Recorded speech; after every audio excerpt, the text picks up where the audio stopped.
Olá, amigos do canal, bem-vindos a mais um vídeo do Dicionário do Investidor. Pessoal, esse é o nosso quadro Comenta Fundo, onde todo santo dia eu trago um comentário sobre um fundo para vocês, para a gente bater um papo. E, lógico, como sempre, não é uma indicação de investimento, são os dados públicos do fundo que eu trago para vocês, onde a gente faz uma apresentação do fundo para vocês. Eu nem diria que é uma análise de investimentos, é uma apresentação do fundo para você conhecer o fundo, os pontos fortes, pontos fracos, de uma maneira, e de maneira alguma vou dizer se é para você investir, se é para você não investir, se é para você comprar ou se é para você vender, e nem vou dizer se vale a pena ou não vale a pena. Então, entenda como meramente educacional e informativo esse vídeo. Então, vamos ao Comenta Fundo, como é que ele funciona, sempre nos comentários do vídeo, do dia anterior, no caso, o último foi do sábado, Quasar Agro, foi a leitura do dia 15 de abril, hoje é 17 de abril, vocês colocam os comentários e aquele comentário que tiver maior quantidade de curtidas é o que eu faço o vídeo. O de hoje foi o Jussivan Adriano, pediu para comentar JPPA 11 e teve 18 curtidas. Foi bem concorrido, teve aqui com 15 curtidas o Bessia 11, o Tigar 11 com 10 curtidas, teve também o RPR 11 com 8 curtidas, teve mais alguém com bastante curtidas aqui, Vigia com 8 curtidas. Eu sempre gosto de olhar porque é interessante ver aqueles fundos que vocês estão mais interessados, né? Então, JPPA é o que vocês estão mais interessados e foram 18 curtidas nesse comentário. Vou botar a playlist aqui no alto, caso vocês queiram ver tudo que a gente já comentou e evitar uma certa repetição. JPPA que hoje já abriu com a alta de 1,14%.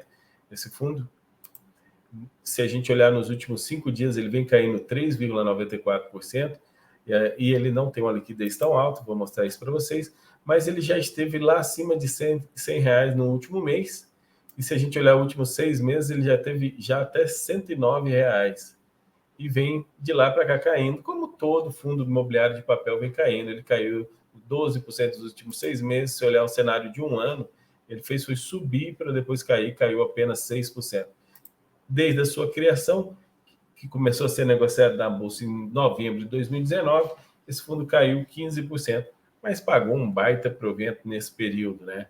Então, até caiu pouco desde a sua criação. Olhando agora os dados dele atualmente, ele está... O último provento foi um baita provento, R$1,40, que dá um dividend yield de 1,44%. O PVP dele está 0,92 na cotação do fechamento de sexta, porque hoje, como a gente já viu aqui, já abriu subindo aqui 1,44% hoje, já perto de R$92.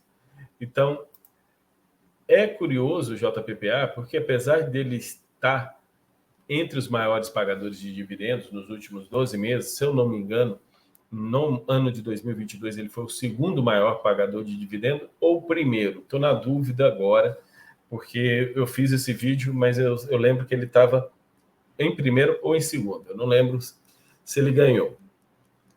Mas se a gente olhar para ano de 2019 e ano de 2020, os rendimentos que eles davam eram muito pequenos. Aqui, mas o IPCA era pequeno nessa época, realmente. Quando o IPCA é baixo, ele paga dividendos baixos. O IPCA começou a subir, o ano mais alto foi o de 2021. Houve deflação em 2020, em 2022 houve deflação e mesmo assim ele manteve um provento bem alto, nessa média de 1,40, mesmo com a deflação. A inflação deveria bater nele em setembro, outubro e novembro. E mesmo assim ele conseguiu segurar esses proventos tão altos. Será? Como que ele conseguiu? Mas a gente pode notar também que nesse período caiu bastante o valor patrimonial, caindo aqui de R$106 para R$97. Será que distribuiu caixa? Antes de entrar no relatório gerencial dele, dá uma olhadinha aqui, desde a sua criação, comparando ele ao CDI. Eu sempre estou comparando todos ao CDI e ao IPCA. Ele é esse amarelinho. Ele começou muito mal, aí começou a pagar bem e agora está praticamente empatado com o CDI e com o IPCA desde a sua criação. Está praticamente no 0 a 0. Mas isso aqui leva em consideração os proventos e o valor de mercado. Se você botasse o valor patrimonial, ele estaria ganhando dos dois. Comprar fundo descontado é interessante. Olhando seu relatório gerencial, e parabéns à equipe, que eles já tem um bom tempo que publicaram o relatório gerencial de março, para a gente dar uma olhada. O fundo, ele está uma liquidez média diária de R$300 mil. Isso é baixo, uma liquidez média baixa. Eles têm ainda uma reserva acumulada de 13 centavos e estão com 8 mil cotistas. Por isso que também a liquidez baixa, poucos cotistas. Fechou o mês de março a R$91 e valor patrimonial 98. Um bom perdão. Fechou a 102, valor patrimonial 98. Então ele caiu nesse mês de 102 para 92. Dividend yield anualizado desse último provento, 16,7%. Fatos relevantes recentes divulgados no mercado. O CRI, a operação está adimplente após pagamento de remuneração mensal de fevereiro que estava pendente e pagou juros e multas. Normal, fundo imobiliário de crédito, época de altas taxas Selic e IPCA, alguns devedores têm dificuldades. Olhando a demonstração financeira, para março, a gente já vê aqui melhor resultado que fevereiro, mas pior resultado que janeiro. Curioso, porque a inflação foi mais alta. Mas por que será isso? Realmente não dá para ver, porque a gente vê que o resultado de ganho de capital de CRI que teve em janeiro, que eles giraram, foi muito grande.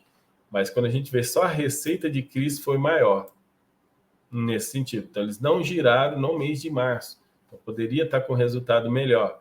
Se a gente olhar o resultado de cada mês, realmente janeiro teve um baita resultado. Aí a gente vê que eles teve 1,78 de resultado, distribuiu 1,40. Já no mês de fevereiro foi 1,18 e distribuiu 40. Aqui está o equilíbrio.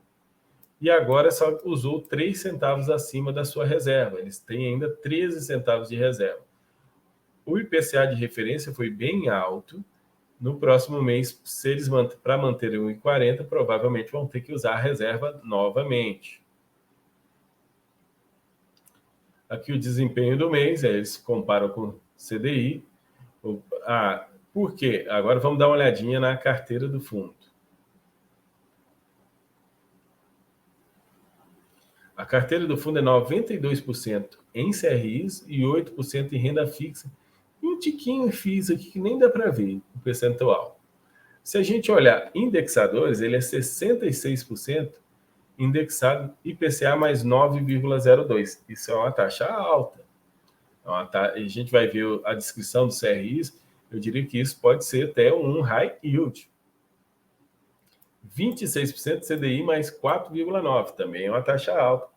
E 8% IGPM mais 8,8, que é uma taxa razoável. Mas ele tem bastante CDI na carteira e o CDI tão alto ajuda nesse sentido. Aqui, a concentração por devedor, então eles têm 11% da Desco, 8% da Arquiplan, a COC, 7%, Loft, 6,2%. Está bem distribuído, né? Está bem distribuído. Os que deram problema foram esses CRIs menores. Se der um desses grandes aqui, vão ter dor de cabeça. Olhando a carteira, eles têm CRIs pulverizados e CRIs normais. Aí, com isso, eles fazem um equilíbrio. Algumas taxas mais baixas e outras taxas mais altas. Mas a quantidade de CRI que ele tem na carteira não é tão grande. Esse fundo poderia crescer mais. Esqueci de mostrar para vocês aqui que o patrimônio líquido desse fundo é apenas de 88,5 milhões de reais. É pequeno. Então, isso faz com que as posições acabam sendo um pouco grandes diante do patrimônio. Então, a gente tem esse CRI que paga uma remuneração de IPCA mais 9,25, que é 11% do patrimônio. E ele é bem como a gente está vendo, bem high yield, pode acusar algum problema.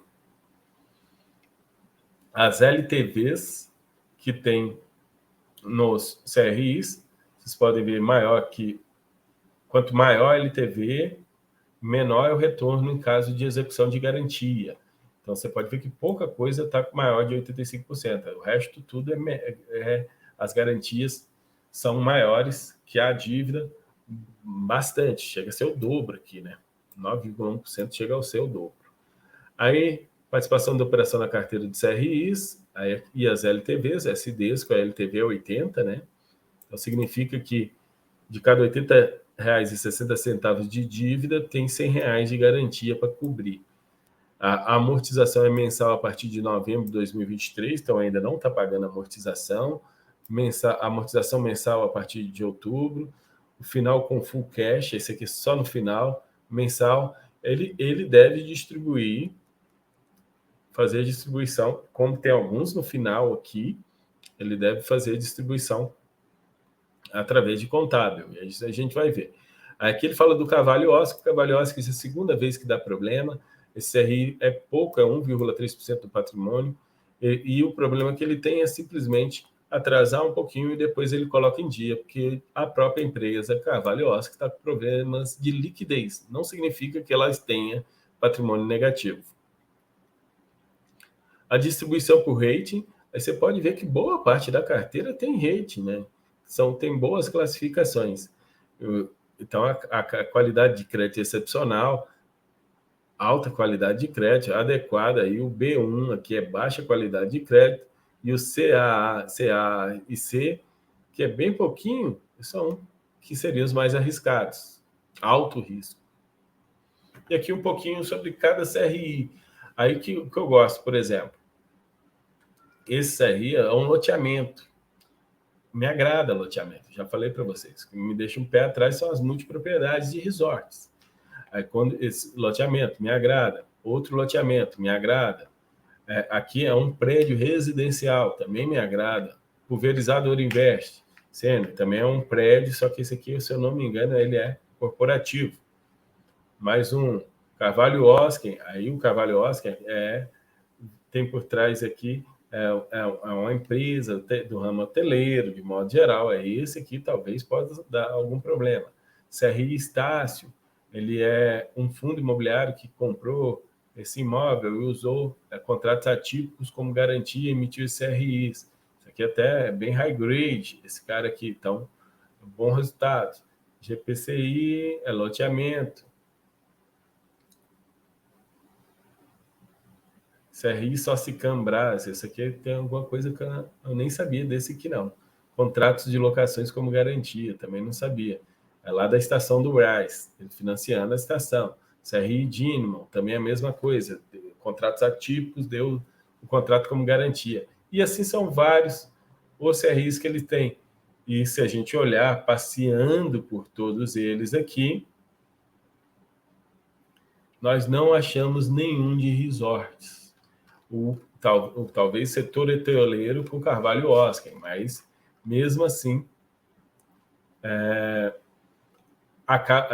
residencial o que ele está construindo aqui, nem é parte hoteleira. Então acaba, para mim, sendo um pouco, apesar de ser considerado high yield, para mim ele ainda é um pouco menos arriscado que aqueles outros fundos imobiliários que têm multipropriedades de resorts, tá certo? Pessoal, então esse é o Comenta Fundo de hoje. Espero que vocês coloquem agora o fundo que vocês querem que eu comente amanhã. Vai ser publicado sempre entre meio-dia e meio, para já na hora do almoço você ficar bem informado com as possibilidades de investimentos que você pode ter. Deixa comentário aí. E também, caso já tenha um fundo comentado que você queira ver, só clica e curte o comentário dos colegas. Muito obrigado a todos vocês. Deixe aquele like, se inscreva no canal e até a próxima.